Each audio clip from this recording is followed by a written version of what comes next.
Bueno, vamos a continuar con hipotermia accidental, también lo pueden encontrar como hipotermia traumática. La hipotermia accidental implica descenso de la temperatura corporal en forma espontánea, no intencional, generada por un ambiente frío que se asocia a un problema agudo y donde no hay existencia de lesión neurológica o del hipotálamo previamente. Se define como hipotermia la temperatura corporal menor a 35 grados. Esto genera un aumento de la mortalidad en cualquier paciente traumatizado de un 50% más que el trauma en sí mismo que padece, y es muy común que se asocie la hipotermia al trauma. Los pacientes diabéticos, hipotiroideos o con trastornos o lesiones raquimedulares son mucho más susceptibles a padecer hipotermia en contexto de trauma. La hipotermia podrá ser leve, moderada o severa según la temperatura corporal esté entre 35 y 32, entre 32 y 38 o menos de 28 grados de temperatura corporal. Cabe destacar que la temperatura corporal se mide siempre a nivel central. Para hipotermia no debemos medir temperatura axilar.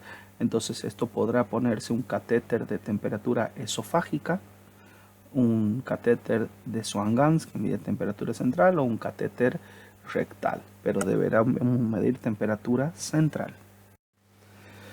Desde el punto de vista etiológico hay varias formas de hipotermia que vamos a describir brevemente. La hipotermia aguda implica un enfriamiento rápido, donde no da tiempo a los cambios fisiológicos normales para contrarrestar esta situación. Estos son, por ejemplo, víctimas sumergidas en agua helada o víctimas de avalancha, y en general los pacientes fallecen rápidamente por paro o vasovagal. La hipotermia subaguda se observa en los alpinistas, por ejemplo, donde hay en forma lenta pero constante pérdida de calor y de reservas energéticas que a la larga llevan al colapso de la persona, hipovolemia, ¿sí?, por formación de un tercer espacio. Y la hipotermia subcrónica, ¿sí?, el ejemplo más clásico es el paciente que sufrió una caída, una fractura y queda inmovilizado en un ambiente frío como puede ser la calle, y la hipotermia sobreviene lentamente donde se agrega rabdomiolisis, falla renal, hipovolemia. Este tipo de pacientes es el que más comúnmente vemos en cuidados intensivos en nuestra situación y en nuestra geografía. La temperatura central, cuando cae por debajo de 32 grados, se asocia con una mortalidad cercana al 100%.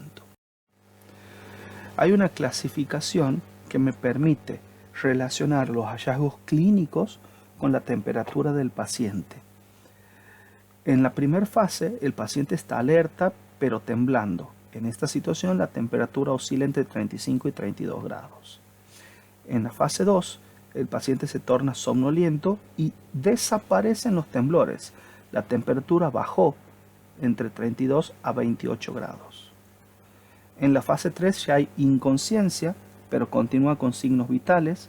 Aquí la temperatura está entre 28 y 24 grados. En la fase 4 hay ausencia de signos vitales, aparentemente muerto, y la temperatura puede llegar hasta 24 a 13 grados. ¿Sí? La muerte irreversible en la fase 5 se da por debajo de los 13 grados.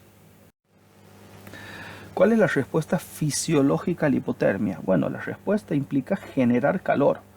Por eso los temblores, la taquipnea, la taquicardia, la vasoconstricción y el aumento del volumen minuto.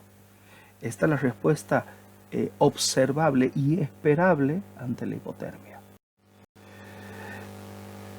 Si la situación de hipotermia se mantiene en el tiempo, ¿sí?, disminuyen las catecolaminas circulantes por debajo de lo esperable y hay un downregulation de los receptores alfa 1.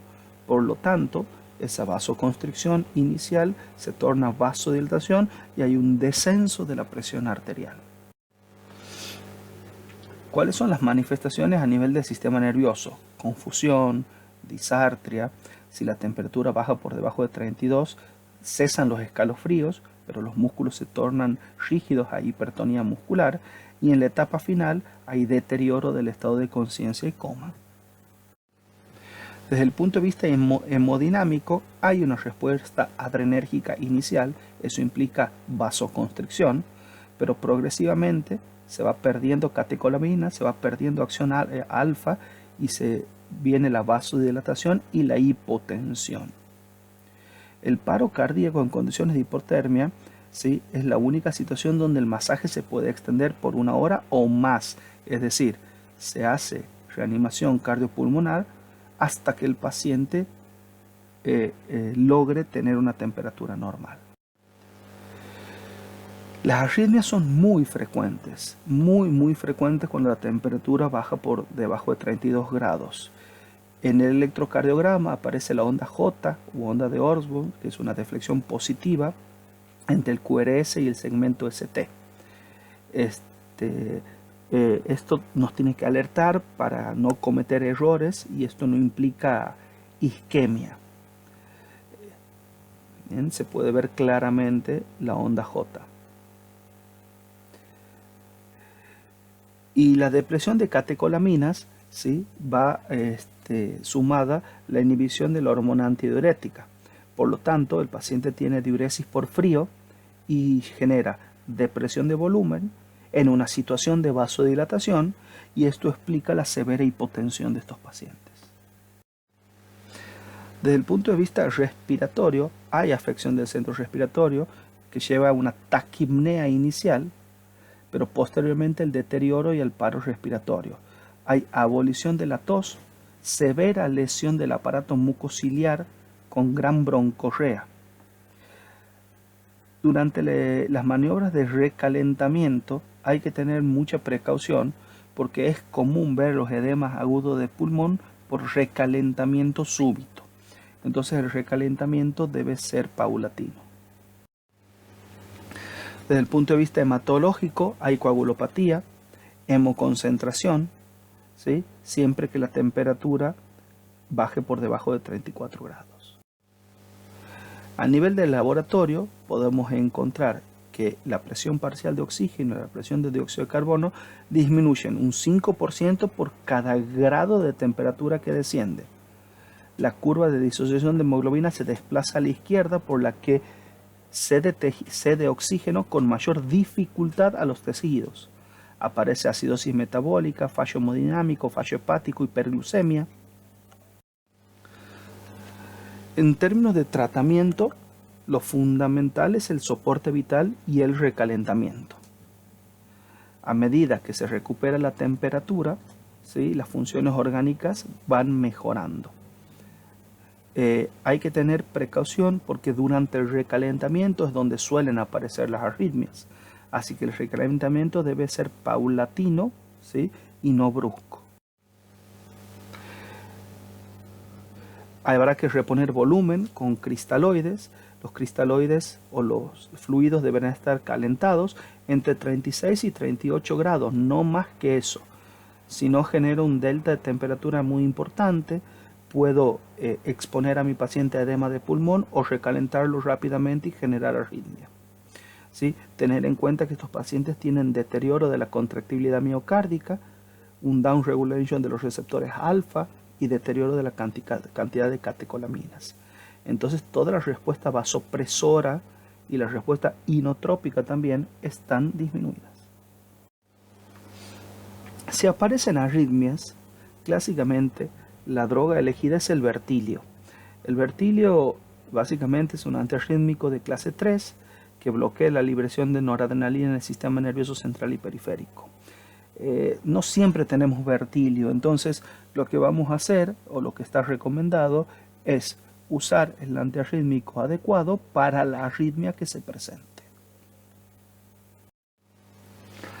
¿Cómo hacemos el recalentamiento? Hay varios métodos, hay internos, externos, activos y pasivos. El recalentamiento pasivo externo implica cobertura, ¿sí? Cubrirlo al paciente para evitar que siga perdiendo calor. Sobre todo hay que cubrir cabeza, cuello y toda la superficie corporal que pueda ser cubierta. El recalentamiento activo externo implica colocarlo al paciente en un ambiente caliente. Esto puede ser calefaccionado con aire o con agua caliente, ¿sí? En la situación más frecuente es lograr un ambiente cálido más que sumergir al paciente. La sumersión en agua tibia puede usarse más en congelamiento de miembros, como vamos a ver próximamente. El calentamiento activo interno mínimamente invasivo, por ejemplo, ¿sí? Usar humidificadores y calentadores activos con aire inspirado caliente, con la precaución de que no sea demasiado caliente para no generar inundación de la vía aérea, ¿sí?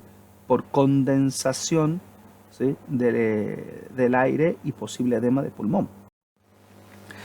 También puede usarse como calentamiento activo interno el lavado de cavidades. Estómago y vejiga son los más comunes, ¿sí? Se coloca una solución fisiológica, ¿sí? No más de 40-45 grados, ¿sí? Se infunde por sonda nasogástrica o por sonda vesical, se sostiene 30 minutos y después se elimina. Se puede hacer en colon, se puede hacer en pleura, pero en estómago y en vejiga es lo más frecuente. En general, todos estos métodos, infundir fluidos tibios, cubrir al paciente, someterlo a un ambiente cálido e infundir en estómago y vejiga soluciones tibias, suele hacerse todo en conjunto. Y por último, el recalentamiento activo interno implica hemodiálisis, ECMO y bypass cardiopulmonar, donde uno puede, ¿sí? Ir decidiendo la temperatura y la velocidad del recalentamiento. Eso es lo que tiene de beneficioso esta técnica. Si bien no hay una uniformidad en lo publicado sobre qué método es mejor, en cuánto tiempo, qué es lo que se debería hacer, está claro que usamos técnicas combinadas. Y recordar que si hay que hacer reanimación cardiopulmonar, el paciente no se encuentra fallecido hasta que no está caliente y fallecido. Es decir, uno hace RCP, ¿sí? Hasta que la temperatura corporal esté dentro de los parámetros normales. Las congelaciones pueden o no asociarse a hipotermia. Los pacientes pueden tener congelación de dedos, nariz, pero no necesariamente tener hipotermia, ¿sí? O sufrir de signos de hipotermia. La congelación de extremidades lleva a la muerte celular. Incluso durante el calentamiento pueden aparecer trombosis de las extremidades, isquemia y gangrena. Así que es una situación muy dramática. El tratamiento es exponer al miembro congelado a agua tibia entre 37 y 40 grados lo más precozmente posible.